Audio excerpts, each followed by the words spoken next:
Hello guys, welcome to the Wednesday trade recap and forecast. So I did take some trades.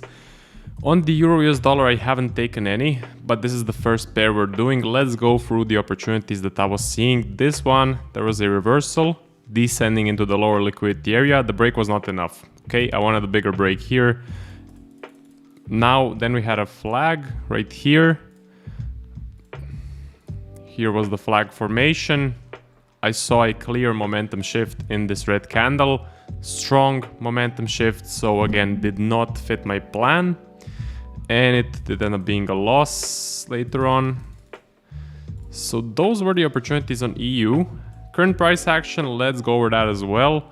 Broke the high, retraced, broke the low, retraced, broke the high, retraced, broke the low, retraced, aggressive retrace right now. I'm expecting a larger range here. This Friday is NFP, which I'm not trading. So 8 a.m. London Open on a Friday, I am not trading. I'm looking for a large impulse up or a large impulse down. Very simple. I don't think I will get any sort of a setup on this pair this week. Maybe next week, we shall see. Then we have the Euro and the Japanese Yen. So right here, we did have some trending price action, but no entries for me personally. Then we broke the low. Started descending, got some momentum, but large double wicks, huge wick, broke the low, retraced. This is kind of corrective, so I don't really like this price action. It's not that range bound, but it is very corrective, which is another warning sign, another sign I want to be more patient. I'm looking if I will get more momentum down. So I'm just searching for momentum or maybe some momentum up. This has potential to continue going down, but again, I really don't like this pullback. It showed me a momentum shift and huge wicks all over the place, not a good sign. So I'm being more patient with EJ. Aussie US dollar, let's see. On this one, I did take a trade right here. I think I went over it in the last video. It was a continuation trade, so fit my plan. I know some people did not take this because of a momentum shift in this blue candle. For me, it was enough.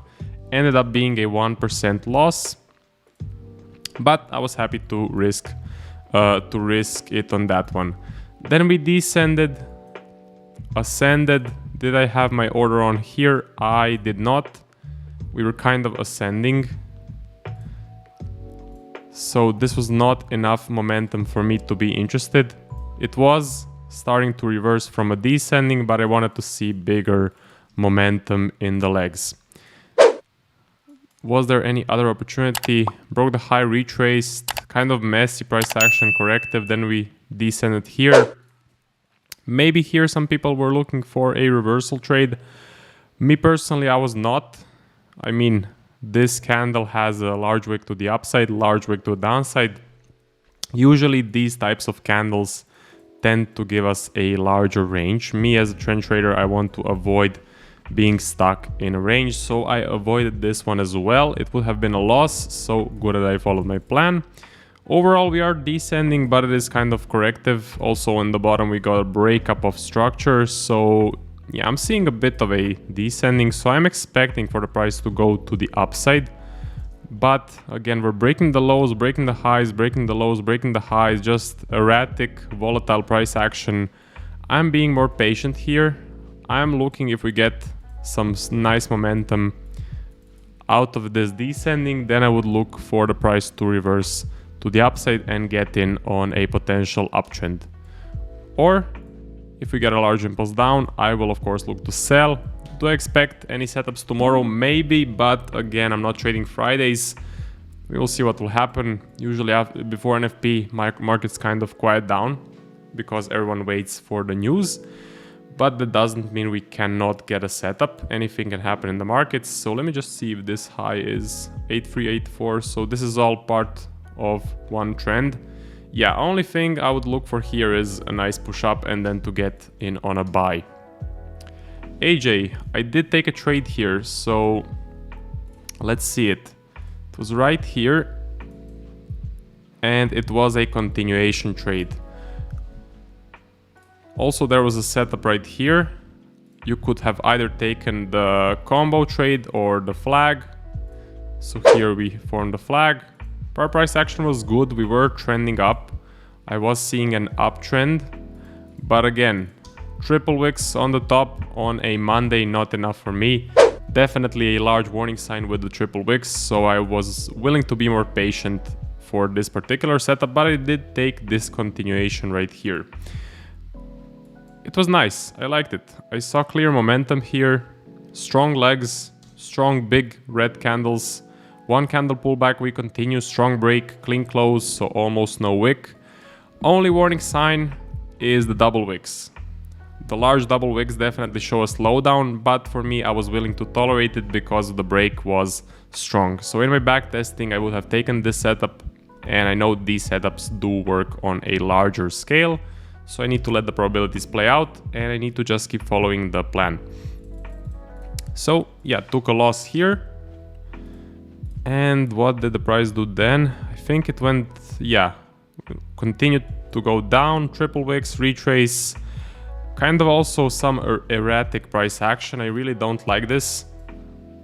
Kind of large wicks, huge wicks to a downside, huge wick to the upside. I'm expecting a larger range here, so I'm being more patient and I'm expecting a larger range. For me to look for a trade, I would need to see a large impulse to the upside or a large impulse to the downside. But yeah, maybe you can make a case for descending, so maybe you would expect this price to reverse to the upside. I would not really count this as a nice clean descending, but it is descending because of this part right here. Let's see what will happen. If we start an uptrend, it would definitely be high probability to buy rather than to go down and sell. Okay, then we have, what did I do? Okay, I think I fixed it now. Okay, then we have the pound. Pound did show us a nice impulse up. It was looking like it had some potential, but then what happened? We got a huge wick and an aggressive retrace. So no trade on the pound. Currently we are stuck between the high and the low. So I was looking to see if this impulse will give us some sort of an entry. It did not. We got a major warning sign. Now we're stuck between the most recent high and the most recent low. I'm expecting a larger range here. I'm looking for a large impulse up or a large impulse down. Again, pound is just range bound, stuck in a range, not really showing me any potential. Very corrective, no clean price action. So I'm being more patient with this pair. I think we can move on to NJ. This one was interesting. So this one has been moving really, I would say, in a clean fashion from the 12th of May. We did have a nice uptrend, really nice. There were a couple of setups where I had my order on, but I did not get tagged in. So yeah, right here we reached the top, then price reversed to the downside. Nice strong push down.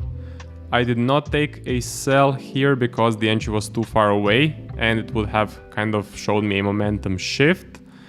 Then we ranged, but then we sort of continued with the momentum. So the momentum got back in the market. For me at least. I was seeing again this leg, I was seeing this as sort of a pause. Definite range, but kind of a clean range, not really oscillating much, just kind of pausing in this level, consolidating. And then we started continuing down with some bearish legs. So nice push for me, not really strong, but again, a push nevertheless, pullback, and we continue. Then right here we saw some definite strong momentum. I really liked these legs. 1, 2, 3, 4. I really like this part, and then just a one candle pullback, and then we continue with another strong red candle. Again, printed a bit of a wick. It was a large wick, but on the Japanese pairs I'm willing to tolerate the wicks if I see the prior price action is good. Also Wednesday. On Wednesdays, Thursdays, Fridays I do expect trends. So I was expecting this to continue, especially because for me, I classified the prior price action as trending because I was seeing bearish momentum and I was seeing the price continuing and not really breaking the structures. So yeah, I set my order on Again, one candle pullback here and it was bearish.